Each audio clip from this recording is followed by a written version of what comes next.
नमस्कार दोस्तों, आपका आध्यात्मिक ज्ञान चैनल में बहुत बहुत स्वागत है। कल हमने रामचरितमानस के बारे में जाना था और उसका महत्व समझा था। आज की हरि चर्चा करेंगे आज के प्रसंग में, और हरि चर्चा में श्रीमद् भागवत कथा का महत्व समझेंगे। उससे पहले एक 5 सेकंड का मंगलाचरण करेंगे। ओम श्री गणेशाय नमः।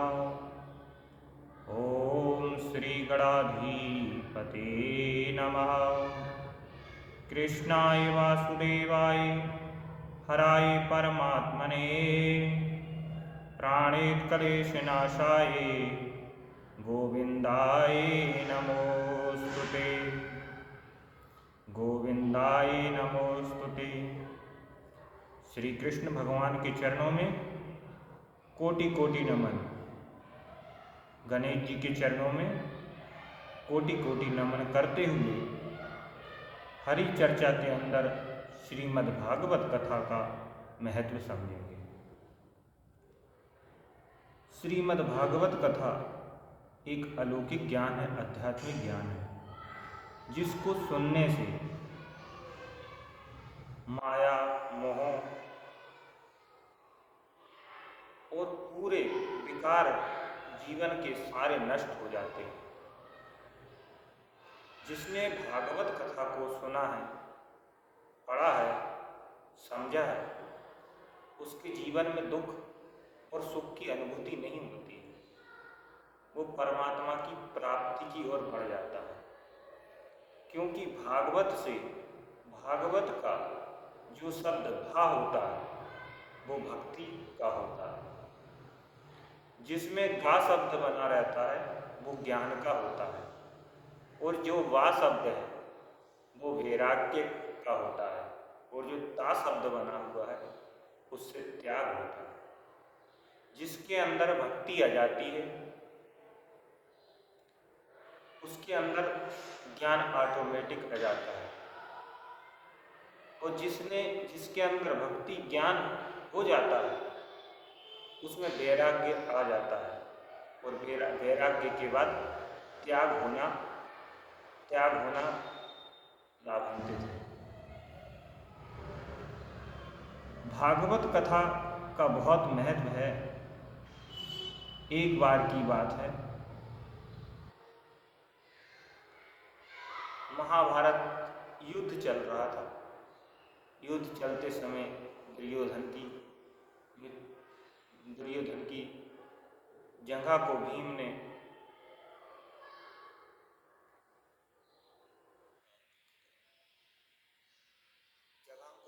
तोड़ दिया था। अब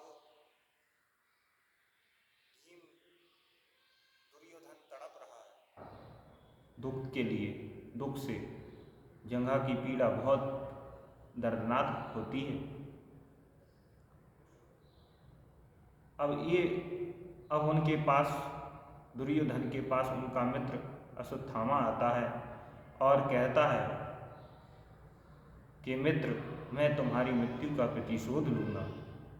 बताइए मैं तुम्हारे लिए क्या कर सकता हूँ।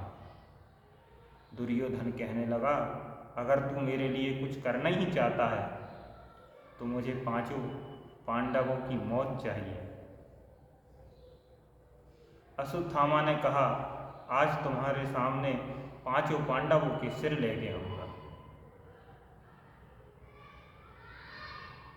5 पांडवों के शिविर में गया।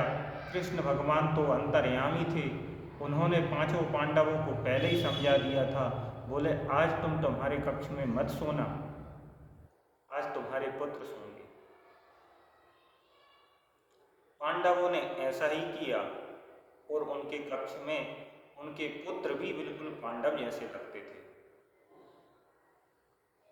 अश्वत्थामा बाण लेकर गया, तलवार लेके गया, 5 पांडवों के पुत्रों को सोते देखा और 5 पांडवों की गर्दन काट के ले आया।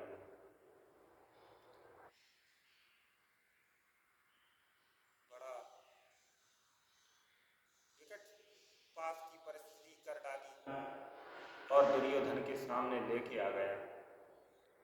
दुर्योधन ने भीम के सिर को दबाया और वो फट से, जैसे टमाटर जो होता है उसको दबाते हैं तो पिचक जाता है, वैसे ही भीम का शरीर पिचक गया। दुर्योधन रोने लगा, कहने लगा, अरे दुष्ट, तूने ये क्या कर दिया? ये भीम का शरीर नहीं हो सकता। भीम का शरीर तो वज्र के समान है, 10,000 हाथियों का बल है। इतने साधारण से उसकी मौत असंभव है। ये तो तूने हमारे कुल का नाश कर दिया। दुर्योधन बिलखते हुए, रोते हुए प्राण छोड़ दिए। उधर पांडवों को पता लगा कि हमारे पुत्र की मौत हो गई। ये सुनते ही द्रौपदी, पांडव सब रोने लगे। अर्जुन को गुस्सा, क्रोध आया और अश्वत्थामा को ललकारा। अश्वत्थामा आया, दोनों के बीच में युद्ध चला। अर्जुन के बाणों के सामने अश्वत्थामा परास्त होने लगा। अश्वत्थामा को समझ में नहीं आया, उसने ब्रह्मास्त्र चला दिया। अब ब्रह्मास्त्र चलाया तो कृष्ण भगवान ने कहा कि तुम भी ब्रह्मास्त्र का प्रयोग करो। अर्जुन ने वैसा ही किया, ब्रह्मास्त्र का प्रयोग कर लिया। ब्रह्मा जी को प्रकट होना पड़ा। अगर दोनों के ब्रह्मास्त्र टकराएंगे तो पृथ्वी चूर चूर हो जाएगी, इसलिए ब्रह्मा जी प्रकट हो गए और कहा, हे अश्वत्थामा, तुम्हारा अस्त्र वापस लो। अर्जुन से बोला। अर्जुन ने ब्रह्मा जी की आज्ञा मानी और अपना अस्त्र वापस ले लिया। अब अश्वत्थामा बड़ा अहंकारी था। उसने कहा, भगवान, मेरा अस्त्र चलता है तो वापस आता नहीं है। तो बोले, इसकी दिशा मोड़ दो। दिशा मोड़ी तो वो कहने लगा, मैं पांडवों का कुल नहीं बचने दूंगा। इसलिए उसने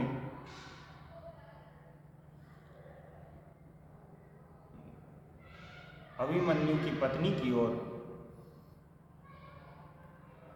चला दिया, अस्त्र चला दिया। गर्भ में परीक्षित जी थे। गर्भ में परीक्षित जी पल रहे थे और अभिमन्यु की पत्नी का गर्भ दह हो गया उस ब्रह्मास्त्र से। अब ये सारी बातें पता चली, कृष्ण भगवान को क्रोध आया। कृष्ण भगवान ने कहा, हे अभिमन्यु,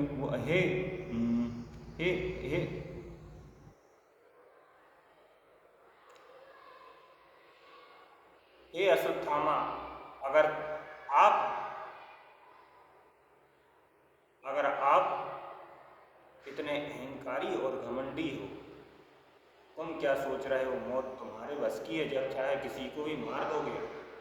अरे जब तक कृष्ण हैं तब तक कोई किसी का, पांडवों का बाल बाका नहीं कर सकता। अश्वत्थामा गए, सब लोगों ने प्रार्थना की, अभिमन्यु की पत्नी पर हाथ फेरा, परीक्षित जी जीवित हो गए। अब पांडवों ने अश्वत्थामा को पकड़ा और घेर लिया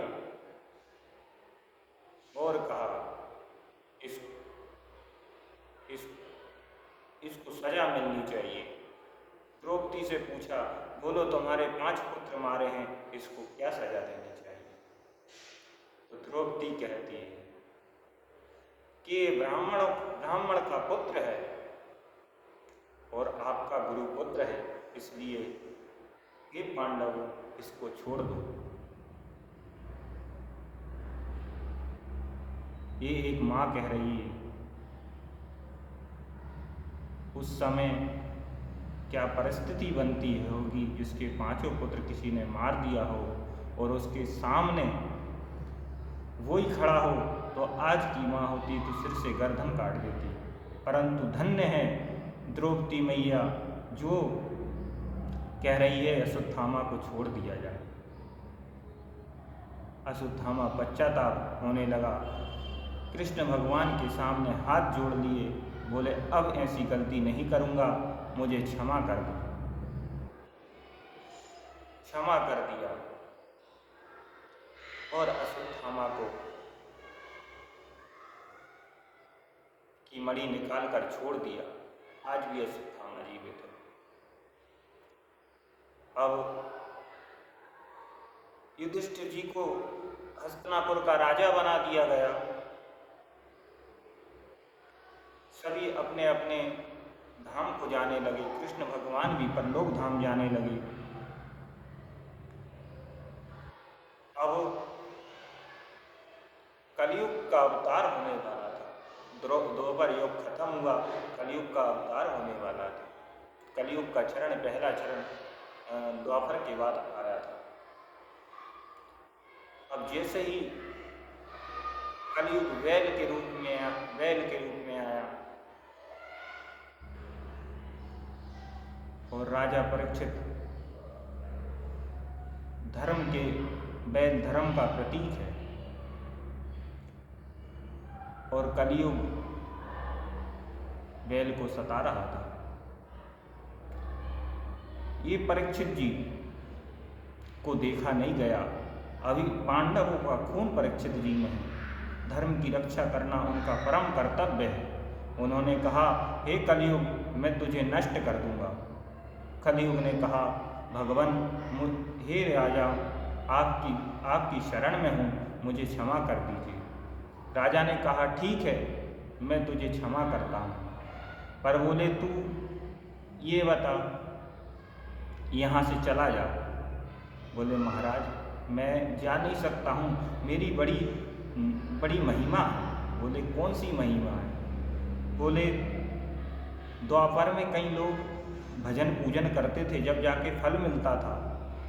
द्वापर में करोड़ों वर्ष तपस्या करने के बाद फल मिलता था, और कलयुग में कलयुग केवल नाम आधारा, सुमरे सुमरे नर उतरहि पारा। कलयुग का केवल एक ही महत्व है, जो इसका नाम सुनता है, समझता है, नाम जपता है, उसका उद्धार निश्चित होता है। अब बोले महाराज, मेरा इतना महत्व है। बोले ठीक है, पर तू 4 जगह रह सकता है। एक तो जो मदिरा पान करे वहाँ जा सकता है। दूसरा, जिसका धन चोरी का हो वहाँ पर तू निवास कर सकता है। जो जुआ खेलते हों, पत्ते खेलते हैं, उनके मस्तक में तू निवास कर सकता है। तो बोला कलयुग, बोला महाराज, ये 3 जगह तो मेरे लिए कम पड़ जाएगी, एक और चीज़ मेरे को दे दो, एक जगह और दो। तो महाराज परीक्षित ने बोला, तू सोने में निवास कर सकता है, स्वर्ण में, जो पराया स्वर्ण हो, किसी गरीब दुखियों का छीना हुआ हो, उसमें तू बैठ सकता है। अब एक बार राजा परीक्षित अपनी महल में गए और पांडवों का मुकुट रखे थे बहुत सारे। कई लोगों को पांडव ने, अर्जुन ने हराया था, उनके मुकुट ले आते थे। एक मुकुट बड़ा सुंदर था, सोने का था। परीक्षित जी चले गए। परीक्षित जी जा रहे थे, वहाँ पे सोने का मुकुट पहनते हुए, और एक जंगल में एक ऋषि तपस्या कर रहे थे, जिनका नाम समीक ऋषि था। समीक ऋषि जी तपस्या कर रहे थे और समाधि में लीन हो गए। राजा को प्यास लगी। राजा प्यास से तंदुरुस्त हो गया, सुस्त हो गया परास्त से। कहने लगा, हे ऋषिवर, आपके चरणों में कोटि कोटि नमन। मुझे प्यास लगी है, मुझे पानी पिला दो। एक बार बोला, ऋषि ने सुना नहीं, ऋषि क्योंकि तपस्या में लीन थे। दूसरी बार फिर से बोला, तब भी नहीं सुना। कलयुग का प्रभाव पड़ा, परीक्षित जी को क्रोध आ गया। उन्होंने कहा, ये तो ढोंग कर रहा है। अरे ऐसे ढोंगी बाबाओं को तो क्रोध में कलयुग के वशीभूत होकर एक मरा सर्प पड़ा था, समीर जी के गले में डाल दिया, वहाँ से चले गए। एक ऋषि ने परीक्षित जी को जाते देखा और समीर जी के पुत्र श्रृंगी ऋषि स्नान कर रहे थे सरोवर में। उसने सारी बात बताई। श्रृंगी ऋषि को क्रोध आ गया और श्राप दे डाला, हे मुनिवर, हे राजा, तूने अपने घमंड में आकर मेरे पिता का अपमान किया है। जाओ, मैं तुम्हें श्राप देता हूँ। 7वें दिन तुम्हारी मृत्यु होगी और तक्षक नागराज से होगी। ये बात धीरे धीरे फैलने लगी। परीक्षित जी को श्राप लगा है, महलों तक पहुँचा। परीक्षित जी को पता लगा। परीक्षित जी पश्चाताप हुआ और सारा राजमहल, सारी चीज़ें त्याग दी और वन को गए। वन को जाने लगे, वहाँ पर सुखदेव जी आ रहे थे। सुखदेव जी तो ऐसे संत हैं जिनको कुछ सुख का ज्ञान है ना दुख का ज्ञान है। साक्षात परमात्मा ही का स्वरूप है सुखदेव जी। एक बार व्यास जी और सुखदेव जी दोनों, पहले सुखदेव जी चले तो सरोवर के किनारे महिलाएं नहा रही थी और 18 वर्ष के सुखदेव जी थे, वहाँ से जा रहे थे। वहाँ से जाते हुए चले गए। सुखदेव जी ने देखा तक नहीं, महिलाओं ने वस्त्र का कुछ हानि, जैसे नहाए उनको कोई मतलब फर्क नहीं पड़ा। और व्यास जी आए तो सबने शर्म के मारे से अपना वस्त्र ढक लिया। व्यास जी ने पूछा, माताओं, मेरा पुत्र 18 वर्ष का है, मैं तो 57 वर्ष का हूँ। मैं बूढ़ा आपके सामने आया तो आपने लज्जा मर्यादित सबको बरकरार रखा, और मेरा पुत्र गया तो आपने ऐसा तो कुछ भी नहीं किया। तो वो महिलाएं वो बोलने लगी, महाराज, आपके पुत्र को तो पता ही नहीं है, उनको कुछ भी पता नहीं है, उनको खुद ही नहीं पता कि हम महिला हैं क्या आदमी, पुरुष हैं या महिला हैं, ऐसा कुछ भी नहीं पता। ऐसे संत सुखदेव जी महाराज जी के चरणों में कोटि कोटि नमन करते हुए आगे चलते हैं। सुखदेव जी पहुँचे। राजा परीक्षित जी के भाग्य खुल गए। महाराज, आपके चरणों में कोटि कोटि नमन, आप अच्छा आ गए। बोले, क्या बात है, इतने दुखी और इतने चिंतित क्यों हूँ? तो राजा परीक्षित जी ने कहा, महाराज, सारी चर्चा सुना दी और कहा 7वें दिन में मेरी मृत्यु हुई। तो सुखदेव जी कहने लगे, अरे तो इसमें दुख की क्या बात है? 7वें दिन में तो हम सब लोगों की है, हमारे लिए कोई 8वां दिन थोड़ी बना है। सारे दिन 7वें दिन, सोम मंगल बुध गुरु शुक्र शनि रवि, इन 7 दिन में हमारी भी मृत्यु निश्चित है। तो बोले, ऐसा क्या करूं जिससे मेरी मृत्यु सुधर जाए? राजा सुखदेव जी ने कहा, बड़ा अच्छा प्रश्न है। पूरी श्रीमद् भागवत कथा सुनाई और भागवत कथा सुनने के बाद कहा, हे परीक्षित, अब तुम्हें मौत का डर लग रहा है। राजा परीक्षित जी ने कहा, भगवान, अब तो मुझे कुछ नहीं लग रहा। श्रीमद् भागवत ऐसी कथा है जिसको व्यक्ति 7 दिन सुन लेता है तो प्रेत भी मुक्त हो जाता है। पढ़ लेता है, सुन लेता है, समझ लेता है तो प्रेत भी मुक्त हो जाता है। ऐसी श्रीमद् भागवत कथा है। जय श्री राम।